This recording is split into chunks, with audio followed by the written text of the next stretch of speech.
বিসমিল্লাহির রহমানির রহিম। উত্তম আখলাক সম্পর্কে গুরুত্বপূর্ণ মৌলিক আরেকটি বিষয় হচ্ছে কোন কোন মাধ্যম অবলম্বন করে, কোন কোন উপায়ে আমরা উত্তম আখলাক অর্জন করতে পারি। উত্তম আখলাক অর্জন করার পথে সহায়ক মাধ্যমগুলো কী কী। এক্ষেত্রে সর্বপ্রথম বিষয় হচ্ছে আল্লাহ তাআলা ও পরকালের প্রতি ঈমান, মজবুত দৃঢ় আকীদা, বিশ্বাস। আমরা আগের আলোচনাগুলোতে এটা স্পষ্টভাবে জেনেছি যে ঈমানের সাথে আখলাকের জোরালো সম্পর্ক রয়েছে, আখলাকের সাথে ঈমানের গভীর সম্পর্ক রয়েছে। যার অন্তর্জগৎ ঈমানের আলোয় আলোকিত, তার আখলাক চরিত্র সুন্দর হবে। দৃঢ় ঈমানের সাথে এই গভীর সম্পর্কের কথা যেমনটি আমরা একটি হাদিস বলেছি, আকমালুল মুমিনিনা ঈমানান আহসানুহুম খুলুকা। মুমিনদের মধ্যে পূর্ণাঙ্গ ঈমানের অধিকারী ওই ব্যক্তি যে তাদের মধ্যে সবচেয়ে উত্তম আখলাকের অধিকারী। এখন একজন মানুষের জীবনে সবচেয়ে মূল্যবান জিনিস কি? সবচেয়ে মূল্যবান জিনিস হচ্ছে তার ঈমান, তার বিশ্বাস। একজন সচেতন বিশ্বাসী মুসলিম মুমিন, যার সবসময়কার চিন্তা হচ্ছে আমার ঈমানকে পূর্ণ করতে হবে, তার সাথে কেউ যখন লেনদেন করবে অথবা তিনি যাদের সাথে ওঠা বসা করবেন এবং তার মাথায় এটি জাগ্রত রয়েছে, জাগরক আছে যে আমার ঈমানকে পূর্ণ করতে হবে, আর ঈমানের সাথে আখলাক, আখলাকের সাথে ঈমান অঙ্গাঅঙ্গিভাবে জড়িত, তাহলে তিনি কি করবেন? যে তিনি যদি এখানে খারাপ আচরণ করেন, উত্তম আখলাক মন্দ আখলাক প্রকাশ করেন, তাহলে তার ঈমান ক্ষতিগ্রস্ত হবে। আর একজন সচেতন মুমিন এটা কখনোই চাইবেন না। তাহলে আমার ঈমানকে পূর্ণ করব, এই প্রেরণা আমার আখলাককে সুন্দর করতে পারে। এই হচ্ছে আখলাককে বা উত্তম আখলাক ধারণ করার একটি মাধ্যম। প্রিয় দর্শক শ্রোতা, উত্তম আখলাক অর্জনের দ্বিতীয় যে মাধ্যমটির কথা আমরা বলবো তা হচ্ছে আল্লাহ তাআলার কাছে এই উদ্দেশ্যে বেশি বেশি দোয়া করা, মনোযোগের সাথে তার কাছে প্রার্থনা করা, উত্তম আখলাক চাওয়া। এমনিতে একজন মুমিন তার যে কোনো প্রয়োজনে আল্লাহ তাআলার কাছে দোয়া করবেন, তার কাছে প্রার্থনা করবেন, কিন্তু উত্তম আখলাকের বিষয়টি একটু ব্যতিক্রম বা এক্ষেত্রে একটু ভিন্নতা আছে। ভিন্নতাটা কি? রাসূল আকরাম সাল্লাল্লাহু আলাইহি ওয়াসাল্লাম যার উন্নত আখলাকের ব্যাপারে কোরআনে কারীমের স্পষ্ট ঘোষণা হচ্ছে ওয়া ইন্নাকা লাআলা খুলুকিন আযীম, আর আপনি সন্দেহ নেই, নিশ্চয় আপনি সুমহান চরিত্রের উপর অধিষ্ঠিত রয়েছেন। কোরআনের এই দৃঢ় ঘোষণার পর, এই সার্টিফিকেটের পর আমরা রাসূল আকরাম সাল্লাল্লাহু আলাইহি ওয়াসাল্লামের জীবনের দিকে যদি তাকাই, সিরাতের দিকে তাকাই, তাহলে আমরা কি দেখি? রাসূল আকরাম সাল্লাল্লাহু আলাইহি ওয়াসাল্লাম সব সময় উত্তম আখলাক আল্লাহ তাআলার কাছে চাচ্ছেন, দোয়া করছেন। আবু আইয়ুব আনসারী রাদিয়াল্লাহু আনহু একটি হাদিস বর্ণনা করছেন, তবারানি শরীফে হাদিসটা এসেছে। রাসূল আকরাম সাল্লাল্লাহু আলাইহি ওয়াসাল্লাম বলছেন, আবু আইয়ুব আনসারী বলছেন, মা সাল্লাইতু খালফা নাবিয়িকুম ইল্লা সামি'তুহু ইয়াকুল, যে আমি যখনই নবী সাল্লাল্লাহু আলাইহি ওয়াসাল্লামের পেছনে নামাজ পড়েছি তখনই তাকে এই দোয়া বলতে শুনেছি। একটি লম্বা দোয়া করতেন। এই দোয়ার শেষে রাসূল সাল্লাল্লাহু আলাইহি ওয়াসাল্লাম বলতেন, ওয়াহদিনি লিসালিহিল আমালি ওয়াল আখলাক, হে আল্লাহ, আপনি আমাকে উত্তম আমল এবং উত্তম আখলাকের পথে পরিচালিত করুন, পথ দেখান। লা ইয়াহদি লিসালিহিহা ওয়ালা ইয়াসরিফু সাইয়্যাহা ইল্লা আনতা, আপনি ব্যতীত অন্য কেউ উত্তম আমল, উত্তম আখলাকের পথ দেখাতে পারে না, পথে পরিচালিত করতে পারে না। ঠিক একইভাবে মন্দ আমল ও মন্দ আখলাক থেকে আপনি ব্যতীত অন্য কেউ ফেরাতে পারে না। আমরা সকলেই জানি, আমরা যখন আয়না দেখি, রাসূল সাল্লাল্লাহু আলাইহি ওয়াসাল্লামের সুন্নাত হচ্ছে তখন একটি দোয়া পড়া। কি সেই দোয়া? আল্লাহুম্মা হাসসানতা খালকি ফাহাসিন খুলুকি, হে আল্লাহ, আপনি আমার দেহ অঙ্গ প্রত্যঙ্গকে সৌন্দর্য মণ্ডিত করেছেন, আপনি আমার আখলাককে, আপনি আমার চরিত্র স্বভাবকেও সৌন্দর্য মণ্ডিত করুন, সুন্দর করুন। তাহলে সাধারণ একটি কাজ আয়না দেখা, এর সাথেও আখলাককে জড়িত করে দেওয়া হচ্ছে এবং সেখানেও একটি উত্তম আখলাক লাভের একটি দোয়া শেখানো হচ্ছে। এতে করে আমরা বুঝতে পারি যে রাসূল সাল্লাল্লাহু আলাইহি ওয়াসাল্লাম এত উন্নত আখলাকের অধিকারী, উত্তম আখলাকের মূর্ত প্রতীক হওয়া সত্ত্বেও তিনি আল্লাহ তাআলার কাছে এতটা কাতর হয়ে এবং এত ধারাবাহিকভাবে দোয়া করছেন, তাহলে এর প্রভাব এটা আমাদের জন্য গ্রহণ করা অবশ্যই জরুরি এবং এর প্রভাবও আমাদের জীবনে অবশ্যই লক্ষ্য করা যাবে।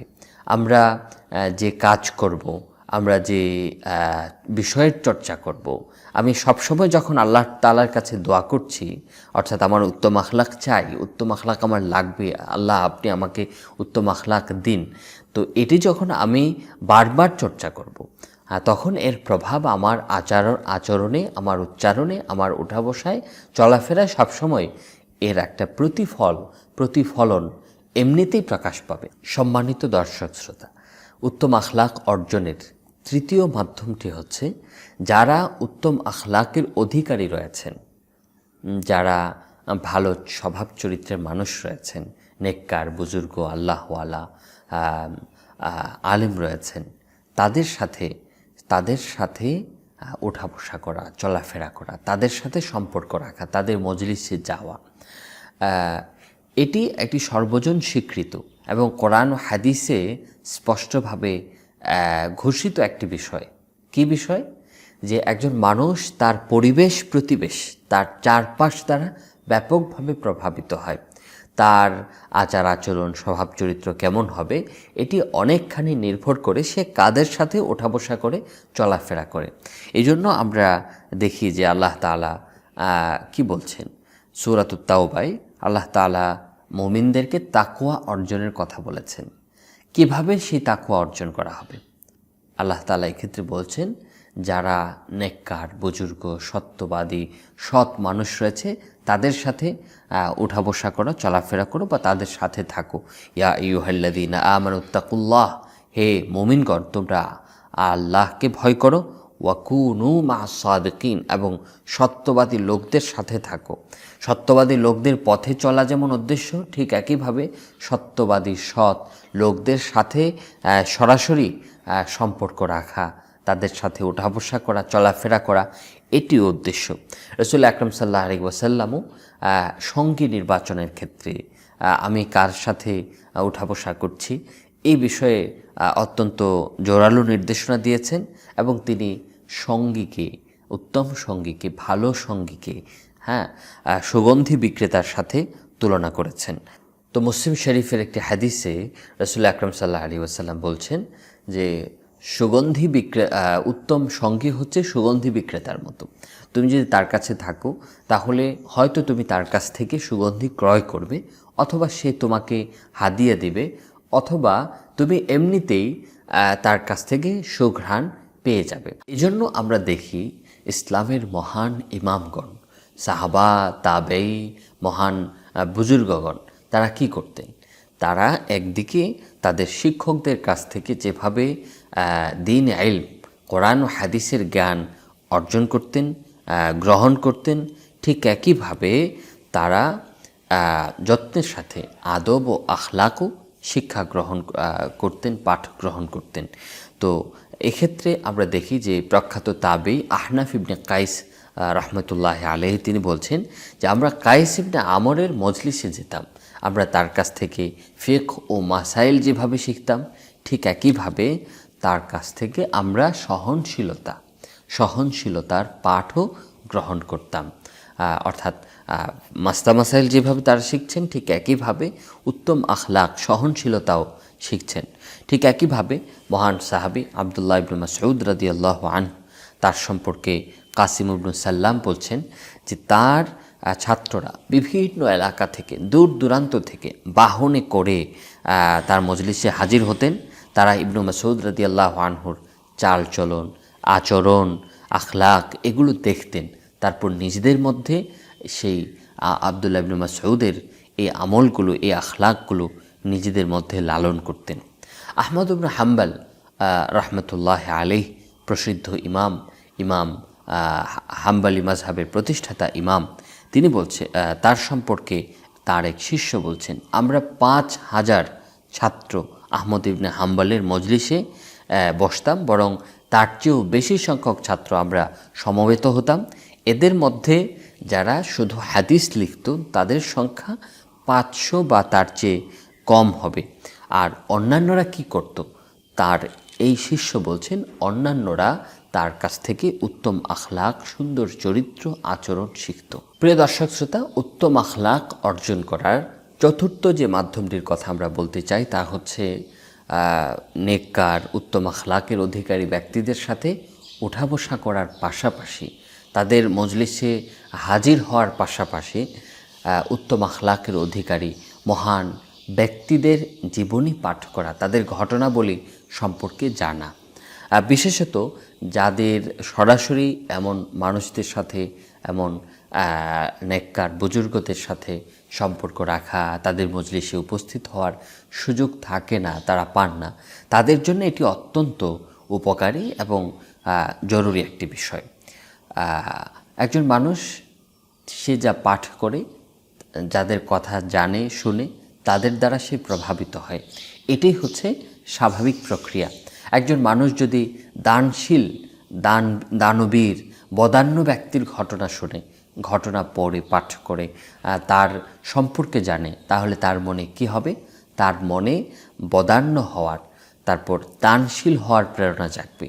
একজন মানুষ যখন সত্যবাদিতার কোনো চমৎকার ঘটনা শুনবে, তখন এই ঘটনাটা তার মনে, তার মস্তিষ্কে রেখাপাত করবে। ঠিক একইভাবে সৎ সাহসিকতা, এমন কোনো ঘটনা যদি সে জানে বা এর সৎসাহসী মানুষের জীবনে যদি সে পাঠ করে, তাহলেও তার মধ্যে এমন সৎসাহসী হয়ে ওঠার স্বপ্ন জাগবে, ইচ্ছা তৈরি হবে। এটি অভিজ্ঞতায় যেমন বলে, ঠিক একইভাবে কোরআন ও হাদিসেও আমরা দেখতে পাই এ ধরনের ঘটনার কথা বলা হয়েছে। এই যে কোরআন ও হাদিসে ব্যাপকভাবে পূর্ববর্তী মহান ব্যক্তিদের কথা, নবী রাসূলদের কথা বলা হয়েছে, এর পেছনে কি উদ্দেশ্য? এর পেছনে উদ্দেশ্য এটাই, কোরআন ও হাদিসে বড় একটা অংশে এই ধরনের ঘটনাবলী বলার পেছনে এটাই উদ্দেশ্য, যাতে করে মানুষ শিক্ষা গ্রহণ করে, উপদেশ গ্রহণ করে, এবং এর বড় প্রভাব যেহেতু রয়েছে তাই এটি বলা হয়। সূরাতুল আরাফে আল্লাহ তাআলা বলছেন, ফাকসুসিল কাসাস লাআল্লাহুম ইয়াতাফাক্কারুন, আপনি ঘটনাগুলো বর্ণনা করুন যাতে করে তারা চিন্তা ভাবনা করে। এখন স্বাভাবিকভাবেই কাদের জীবনী পাঠ করব? নবী রাসূলদের জীবনী আমরা পাঠ করব, বিশেষত রাসূল আকরাম সাল্লাল্লাহু আলাইহি ওয়াসাল্লামের জীবনী পাঠ করব। ধারাবাহিকভাবে সাহাবী, তাবেঈ, ইমাম, বুজুর্গ, বরেণ্য মানুষ, তাদের জীবনী আমরা ধারাবাহিকভাবে পাঠ করতে পারি। এগুলোর মাধ্যমে আমাদের উত্তম আখলাক অর্জনের পথে অনেকটাই সহায়তা হবে। উত্তম আখলাক অর্জন করার আরেকটি গুরুত্বপূর্ণ মাধ্যম হচ্ছে অন্য কোনো মানুষের যৌক্তিক সমালোচনা গ্রহণ করা, অন্য মানুষের সৎ উপদেশ মেনে নেয়া, গ্রহণ করা, আমলে নেয়া। আমরা সকলেই জানি নবী রাসূল ব্যতীত অন্য কোনো মানুষ শতভাগ পূর্ণ নয়, ভুলের ঊর্ধ্বে নয়। প্রত্যেকেরই কোনো না কোনো দিকে কি থাকতে পারে? অসঙ্গতি, অপূর্ণতা থাকতে পারে। এই জন্য কোরআন ও হাদিসে আমাদেরকে একটি শিক্ষা দেওয়া হয়েছে, সেটি হচ্ছে যে অন্য কোনো মুসলিমের মধ্যে, অন্য কোনো মানুষের মধ্যে যখন আমরা এই ধরনের অসঙ্গতি দেখব, অপূর্ণতা দেখব, তখন আমাদের কর্তব্য হচ্ছে এই অসঙ্গতি বা অপূর্ণতাটা দূর করতে চেষ্টা করা, তাকে সৎ কাজের আদেশ করা।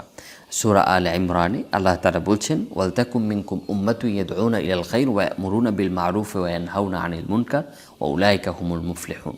তোমাদের মধ্যে যেন এমন একটি দল অবশ্যই থাকে যারা কল্যাণের দিকে আহ্বান করবে এবং সৎ কাজের আদেশ করবে, অসৎ কাজ থেকে বিরত রাখবে, বাধা দিবে, আর তারাই হচ্ছে সফলকাম। তাহলে আল্লাহ তাআলা যখন সৎ কাজের আদেশ করতে বলছেন এক শ্রেণীর মানুষকে, তাহলে তারা যখন আরেক শ্রেণীর মানুষকে সৎ কাজের আদেশ করবেন, তখন তাদের দায়িত্ব কী হবে? সেই আদেশটা, সেই উপদেশটা, সেই পরামর্শটা মেনে নেয়া। যিনি আদেশ করবেন, উপদেশ দেবেন, তার জন্যে কর্তব্য হচ্ছে এক্ষেত্রে সর্বোত্তম পন্থা অবলম্বন করা, হিকমতের সাথে প্রজ্ঞার সাথে তাকে উপদেশ দেয়া। তবে যাকে উপদেশ দেয়া হচ্ছে তার কর্তব্য হচ্ছে এটি যদি ভুল প্রমাণিত হয়, তার এই আচরণ, তার এই স্বভাব, তার কোনো কর্মকাণ্ড যদি ভুল প্রমাণিত হয়, তাহলে সেক্ষেত্রে তিনি ভুলটা মেনে নেবেন, ভুল স্বীকার করবেন। হাদিস শরীফে মুমিনদের এই যে পারস্পরিক সম্পর্ক, এটিকে অত্যন্ত সুন্দর চমৎকার একটি উদাহরণের সাহায্যে বোঝানো হয়েছে। আবু দাউদ শরীফের হাদিসে বলা হয়েছে, আল মুমিনু মিরআতুল মুমিন, মুমিন মুমিনের আয়না। আয়নার কাজ কি? আমরা যখন আয়নার সামনে দাঁড়াই এবং আমাদের চেহারায় কিংবা আমাদের শরীরে কোনো দাগ, ত্রুটি বা অসঙ্গতি দেখা যায়, তখন আমরা কি করি? আমরা আয়নার উপর রাগ করি না বা আয়নার উপর অসন্তুষ্ট হয়ে যাই না, আয়না ভেঙে ফেলি না, বরং আয়না আমাদের যে অসঙ্গতিটা দেখাচ্ছে সেটা আমরা গ্রহণ করে নিই। আর আয়নাও আমাদের সেই অসঙ্গতির কথা ঠিকভাবে বর্ণনা করে। এক্ষেত্রে আয়না আমাদের এই দুষ্ত্রুটির কথা অন্য কারো কাছে বলে বেড়ায় না বা আমাদেরকে খাটো করে না, একান্তভাবে আমাদেরকে এই ত্রুটি বা অসঙ্গতির কথা জানিয়ে দেয়, আর আমরাও সেটা গ্রহণ করে নিই। মুমিন এক্ষেত্রে আয়না যে ভূমিকাটা পালন করে, আমাদের এক মুমিন আরেক মুমিনের সাথে যে এই উপদেশ আদান প্রদান, সমালোচনা করা কিংবা ভুল বা অসঙ্গতি তুলে ধরা, এক্ষেত্রে আমাদের আয়নার ভূমিকায় যেতে হবে। আমরা যখন কোনো মুমিনের মধ্যে এই অসঙ্গতি দেখব, তখন সেটা তাকে কষ্ট দিয়ে সেটা প্রকাশ করব না, অন্য কারো কাছে এই অসঙ্গতির কথা গিয়ে বলবো না, বরং তাকে উত্তমভাবে এবং যতটুকু অসঙ্গতি আছে ঠিক ততটুকুই আমরা বলবো। এবং যাকে বলবো তার দায়িত্ব হচ্ছে তিনিও সেটা গ্রহণ করে নেবেন। যিনি তার এই অসঙ্গতি ধরিয়ে দিলেন, তার প্রতি তিনি কোনো অবস্থাতেই ক্রোধ কিংবা অসন্তোষ প্রকাশ করবেন না। এক্ষেত্রে উত্তম আখলাক অর্জনের পথে ষষ্ঠ যে বিষয়টির কথা আমরা বলে আমাদের এই আলোচনা শেষ করছি, তা হচ্ছে উত্তম আখলাকের প্রভাব বা ফলাফল নিয়ে চিন্তা ভাবনা করা। একদিকে পরকালে যেমন বিপুল পুরস্কার রয়েছে, অপরদিকে এই দুনিয়াতে রয়েছে স্বস্তি ও শান্তিপূর্ণ জীবন। এটা তো একদিক গেল, আবার অন্যদিকে মন্দ আখলাক, কেউ যদি উত্তম আখলাক ধারণ না করেন, তাহলে স্বাভাবিক দাবি হচ্ছে বা স্বাভাবিক প্রক্রিয়া হচ্ছে তার মধ্যে মন্দ আখলাকগুলো জায়গা করে নেবে। আর এই মন্দ আখলাক মানুষের অনেক বিপদের কারণ, তার অনেক দুর্ভোগের কারণ। সে সমাজের কাছে ঘৃণিত এবং তাকে মানুষ বিভিন্ন মন্দ উপাধি দেয়া শুরু করে, তাকে মিথ্যুক বলে, নিষ্ঠুর বলে, কৃপণ বলে। মানুষের কাছে সে যেমন অপছন্দনীয়, ঘৃণিত, ঠিক একইভাবে আল্লাহ তাআলার কাছেও সে ঘৃণিত। এই জন্য আমরা এই উত্তম আখলাকের ফলাফল নিয়ে চিন্তা ভাবনা করতে পারি। ঠিক একইভাবে উত্তম আখলাক গ্রহণ না করার বা বলি মন্দ আখলাক ধারণ করার যে কুফল রয়েছে, যে ক্ষতিকর প্রভাব রয়েছে, এই নিয়ে চিন্তা ভাবনা করতে পারি। তাহলে আমরা উত্তম আখলাক অর্জন করার 6টি মাধ্যমের কথা বললাম, আরও অনেক মাধ্যমই রয়েছে। আমরা সংক্ষিপ্ততার জন্য এখানে শুধু এতটুকুই বলে শেষ করছি। আল্লাহ তাআলা আমাদেরকে উত্তম আখলাকের সঠিক মাধ্যমগুলো গ্রহণ করে উত্তম আখলাক ধারণ করার তৌফিক দান করুন। আমিন।